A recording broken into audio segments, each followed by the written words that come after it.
Hello friends, कहिए कैसे हैं आप। कहते हैं कि अगर हम किसी की भलाई करते हैं, किसी ज़रूरतमंद का भला करते हैं, तो वो दुआओं के रूप में हमारे पास लौट कर ज़रूर आता है।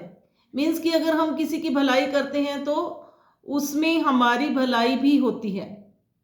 तो आज की स्टोरी कुछ इसी पर।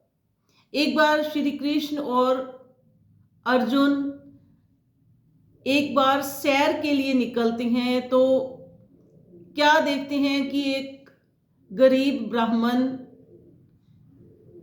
घर घर में जाकर खाना मांग रहा होता है।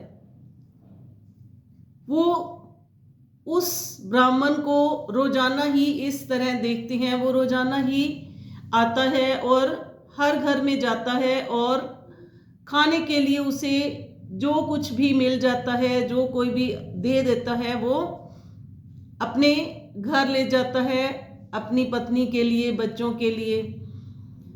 तो एक दिन अर्जुन ने सोचा कि ये बेचारा ब्राह्मण पंडित रोज आता है और इसे रोजाना भीख के रूप में कुछ मिलता है, भिक्षा के रूप में, और कई बार लोग इसे ऐसे ही लौटा देते हैं।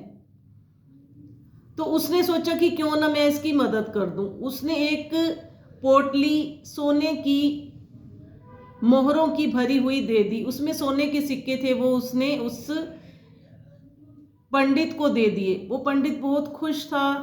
वो रास्ते में जाता हुआ घर लौटते हुए सोच रहा था कि आज से तो मेरी किस्मत ही बदल गई। इससे मैं एक बहुत सुंदर सा घर बनाऊंगा, एक बिजनेस शुरू करूंगा और आज से मेरी काया पलट हो जाएगी। तो अभी ये सोचता हुआ वो घर जा ही रहा था, लेकिन रास्ते में क्या होता है कि अचानक से लुटेरे आते हैं और उसकी वो सोने की मोहरों भरा जो छोटा सा बैग होता है, थैली होती है, वो उससे खोस कर ले जाते हैं। वो बहुत रोता है, पछताता है, घर जाकर अपनी पत्नी को बताता है और अगले दिन फिर से वो उसी रूटीन में शुरू हो जाता है। भिक्षा मांगने के लिए वो घर घर जाता है और अचानक से उससे फिर से श्री कृष्ण और अर्जुन जी वहां मिलते हैं और देखते हैं कि इसको इतने सारे सोने के सिक्के देने के बाद भी अभी भी ये भिक्षा मांग रहा है।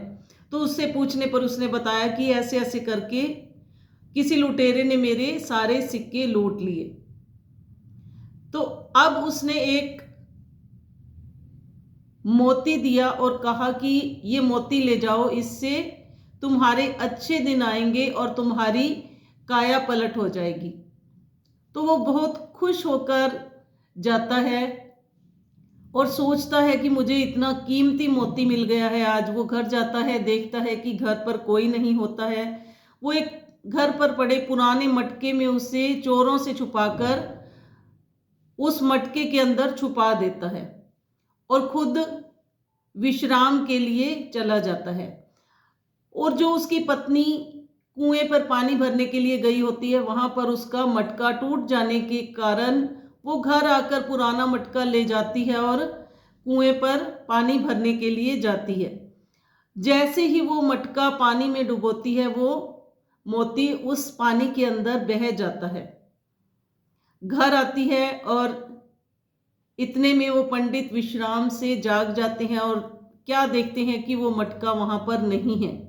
पूछे जाने पर पत्नी बताती है कि मुझे तो इस बारे में नहीं पता था। तो वो फिर से बहुत दुखी हो जाता है। अगले दिन फिर वो अपनी पोटली उठाता है और भिक्षा के लिए घर घर के लिए निकल जाता है। अचानक से कुछ दिन बीतते हैं और फिर से श्री कृष्ण जी और अर्जुन वहां उसे देखते हैं और कहते हैं कि ये तो अभी भी भिक्षा मांग रहा है। पूछे जाने पर वो कारण बताता है और बहुत दुखी होता है। फिर से उसने कहा और श्री कृष्ण के पैरों में गिर जाता है वो और कहता है कि गुरुदेव, आप ही कृपा करें कि कैसे मेरे दिन अच्छे आ सकते हैं, कैसे मेरा इस भिक्षा मांगने से छुटकारा हो सकता है। तो श्री कृष्ण जी ने उसे दो एक एक पैसे के सिक्के दिए और कहा कि इससे ही तेरा भला होगा, आशीर्वाद देते हैं। और वो वहां से जो पंडित जी होते हैं वो वहां से निकलते हैं और ये मन ही मन ये सोच रहे होते हैं कि इनसे तो अच्छा इनका शिष्य ही है जिसने मुझे इतना कीमती मोती और इतनी सारी सोने की मोहरें दी। तो मन ही मन सोचता हुआ जा रहा था कि ये 2 पैसे मेरे किस काम आएंगे। तो रास्ते में क्या देखता है कि एक मछुआरा एक मछली को पकड़कर ले जा रहा था।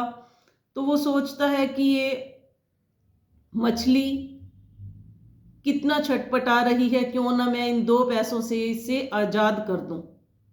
तो वो 2 पैसे मछुआरे को देता है और उस मछली को ले लेता है। जैसे ही वो तालाब की तरफ जा रहा होता है उस मछली को आजाद करने के लिए, तो वहां जाता है, वो पहुंचता है तालाब में, उस मछली को छोड़ देता है और वो जो उसके पास कमंडल होता है उसमें क्या देखता है कि वो मोती बच जाता है।